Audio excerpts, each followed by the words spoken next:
Hey everyone, in this video I'm going to explain the constraints used in database and I'll explain what are the what's the meaning of various constraints along with the implementation.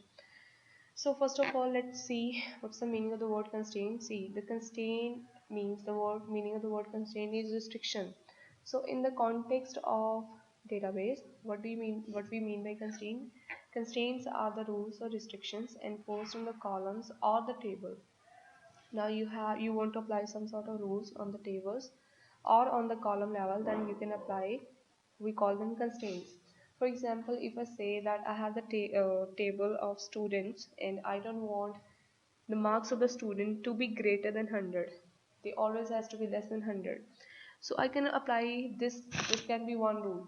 And second example could be, if let's say I want every student's roll number should be present in the table. So in that case, I'll apply not null constraint. There are different types of constraint we'll discuss later. So the meaning of the constraint is rules or restrictions. Now the question is that what's the use of constraints and when they are applied. Now the constraints are always checked before you insert the data. Whenever you will try to insert a new row in the table, first the data will be matched along against the constraints. If the constraints or if the rules are followed as per the table or as per the data, then data is allowed to be entered in the table. Otherwise, there is violation of the constraint and you won't be able to enter the wrong or invalid data in the table. So if this is the role of the constraint, of course the advantage of constraints will be accuracy of data. Whatever the data you will enter in the table, that will be accurate. Now, so what are the various types of constraint? First one, I'll explain not null, unique, default, check, and primary key. What is not null constraint? Let's create the table and let's check the examples along well. So I'm going to create a table. Create table. Then you can give any name to your table. Then first is I want to create a name. Let's say name column with the data type varchar, and the maximum size of varchar is, let's say, 250. And then you mention the word constraint. After that you will give any name to your constraint. See, you will write the word constraint, that is fixed, that is a keyword, and after that you will write any name to your constraint. Let's say I'm going to call it not null. See, I have given a name to this constraint, and then your actual constraint, that is not null, comma. Now what's the meaning of not null? Not null means it ensures that the column, all the constraints that I'm applying here, they are applied on the column level. See, I associated the constraint with the column. Fine. So what's the meaning of not null? Not null means this column cannot be null. And what's the meaning of null? Null means missing or unknown value. If you will not enter any value in the table, that will be taken as a null value. That means you are not providing a value, it is a missing value.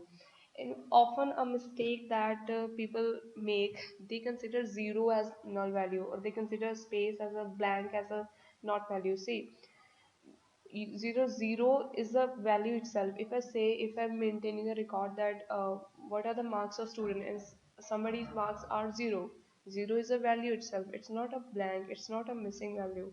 Next, say if again space is your, it is counted as a character. You can't, although you can't see the space, but it is a character and it has the existence, so it's not a missing value. So null means missing value. Next one is I want to apply the unique constraint. First I'll apply the create the table, then I'll show you the examples that how the constraints work. Okay, so the next one is unique constraint. Let's say I want to apply the unique constraint on email, then varchar, let's say 300, then the word constraint, then the name of the constraint. Find any name, you can give any name to the constraint,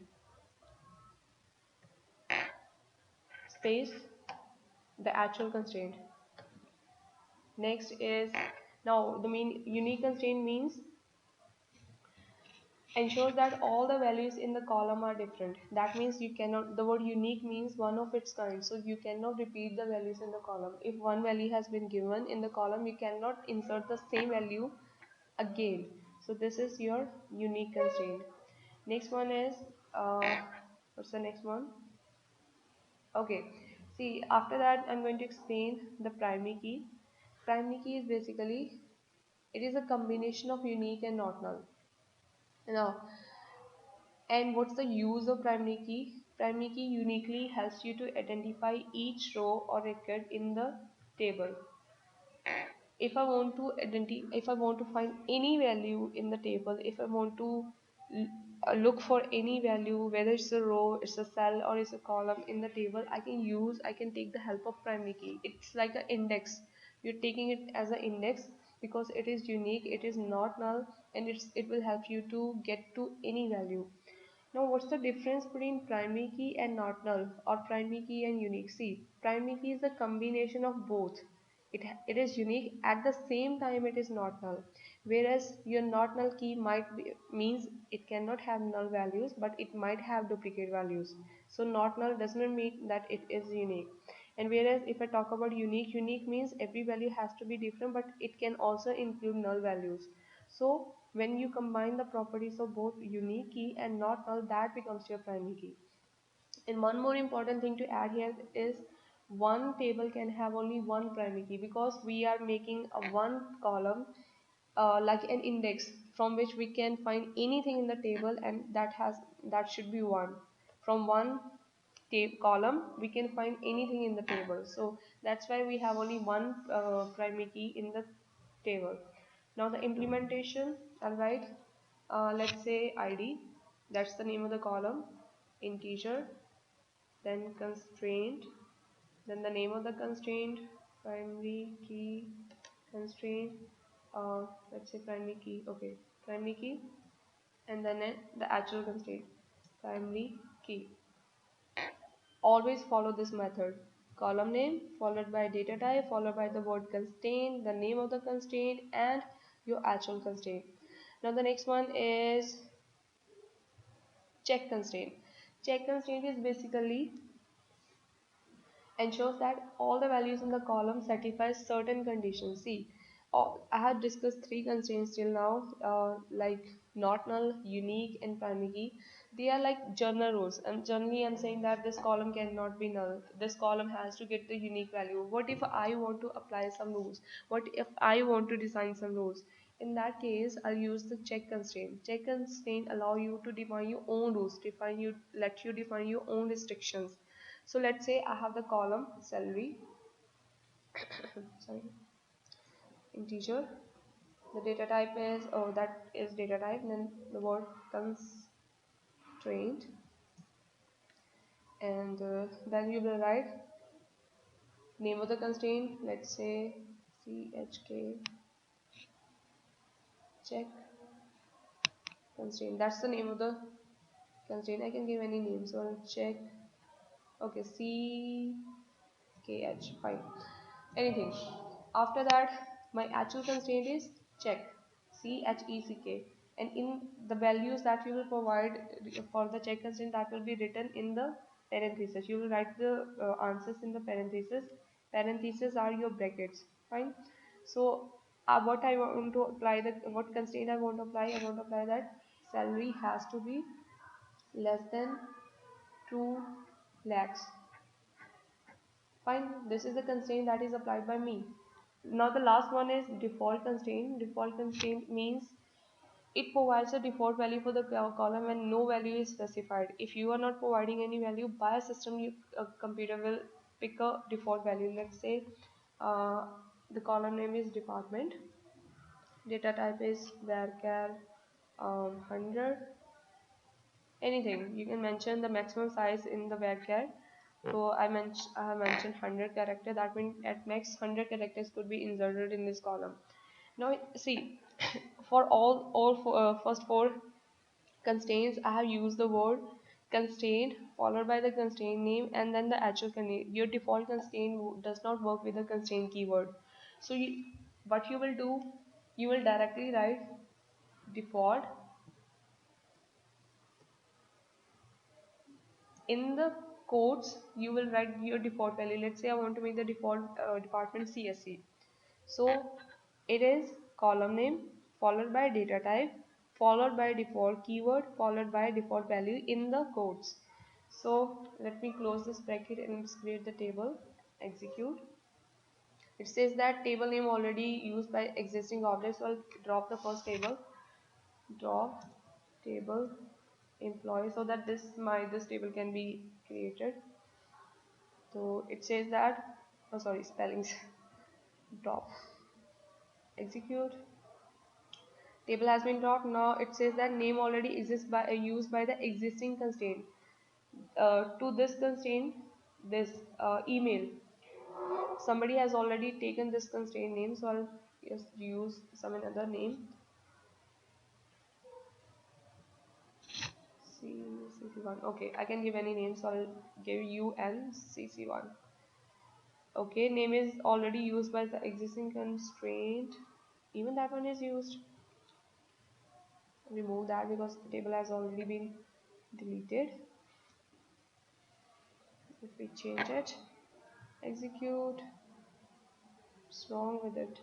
Email, varchar, constraint name, unique. Let me change to some another constraint name. Maybe the issue is some another constraint name. Execute. Table created. It was the issue was with this constraint name. Okay, so we have created the table. No issues. Now the things that I want to discuss here are, first thing is, see, I'll copy the same table.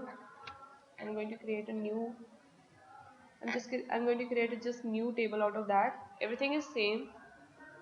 I'll do one thing. Inside the check, if I write and ID less than 50, that means I'm writing a constraint that salary has to be less than 2 lakh and ID has to be less than 50. If I click on execute, uh, column check constraint cannot refer other columns. Now this is the point that I want to make here, that whenever, see, I have said that if I'm writing column name followed by data type followed by constraint keyword followed by name, I'm associating that constraint name with this column. See, and if I look here, let me make it more clear for you.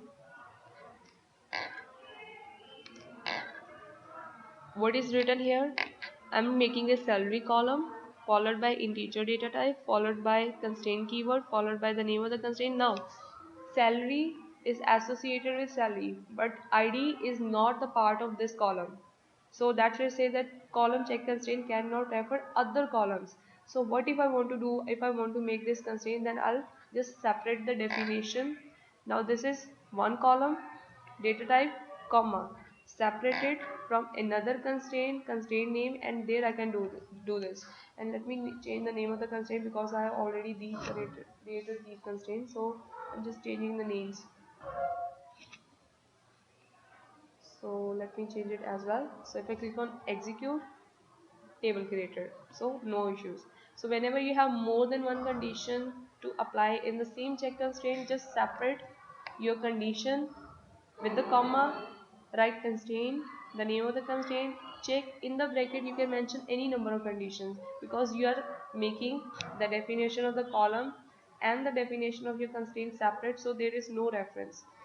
So with that we are done with the basic implementation of constraints, and now it's time to check the working of these constraints. So I'm going to insert some rows in this table in phi as you so in the table we have these columns: name, email ID, salary and department, and these were the constraints. Fine. So let's insert some values. Insert into table name, then the name of the column, name, email, ID, salary, department.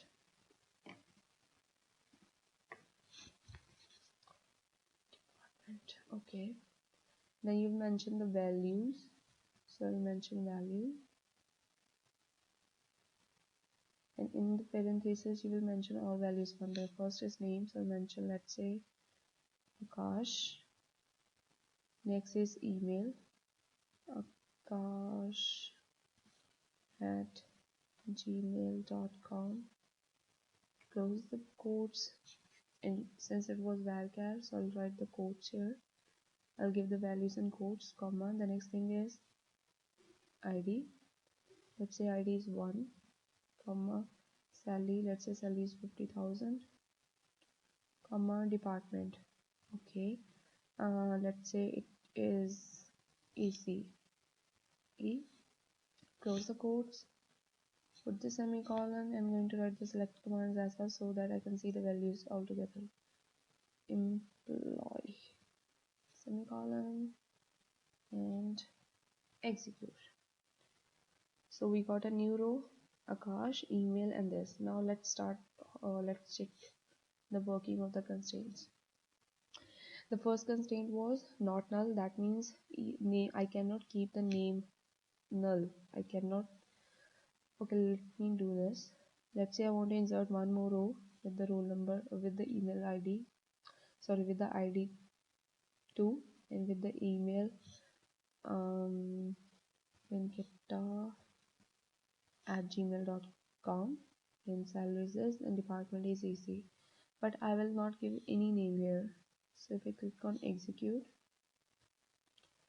it says not enough value because we are providing 1, 2, 3, 4, 5 column names and we are providing just 4 values. So I'll remove this. And on the name column, what was the constraint on name? Not null. We cannot insert this column. So it says that cannot insert null into name. I have to insert a value. So I'll insert some value for this. So name, let's give the value, let's say Venkata, and in quotes. Fine. So if I click on execute, no issues, done. So not null constraint is working. Next one was unique. Email has to be unique. This email has been given to somebody. Let's say for if your ID 3, I'm going to insert the same email, and the name is when. Fine. So if I click on execute, it says unique constraint violated. I cannot insert the same value, so I have to change it. Let's say VEN, and I click on execute, done. So your unique constraint is also working, and we cannot insert duplicate values in the column. Next one is ID. Now how to check it? Let's say for the email ID 3 already exists there, and if I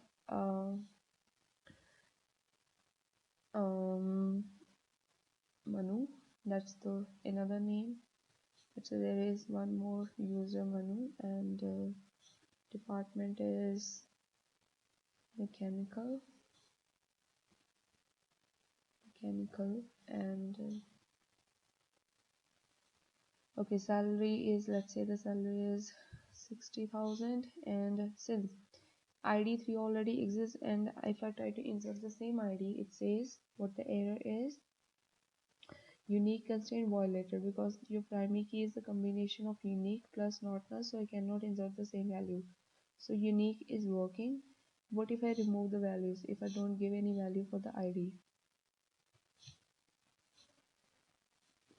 comma, execute, cannot insert null in ID. I have to give a value for ID. So let's give ID, the value for ID for 4. So click on execute, row created, and we got the data inserted there. Now as you can see, the constraint, they check your data first, and then if the rules are followed, then only then the data would be inserted. Now talking about the next constraint, next was salary. Salary has to be less than 2 lakh. If I try to insert salary more than 2 lakh, let's say Priya, department is same, and let's say I'm going to insert more than 2 lakhs, that is 6 lakhs. and email is Priya. So execute. Check constraint violated. I cannot insert the value salary more than 2 lakhs. So if I insert less 1,90,000, execute, done. Fine. So your check constraint is working. Last one is default. If I don't give any value, by default the department will be CSE. So I'll skip the name for department. I'm not going to provide any department this time. So let's remove it. It's the name, ID, and see there is always a correspondence. First is email, so I'll mention the email, let's say Priti, and next is salary 1,60,000. Next is name, and the last one is ID. Let's say ID is 6, and I haven't mentioned any department name. I have just removed the department from insertion. Execute. By default there is CSC, even though I haven't inserted any department, since our default constraint was default was CSC, and a default constraint did its task, and by default the department name CSC was inserted there. So this was your constraints, the implementation of constraints when you create a table along with how they work and with the example. So thanks for watching, and don't forget to subscribe. Bye.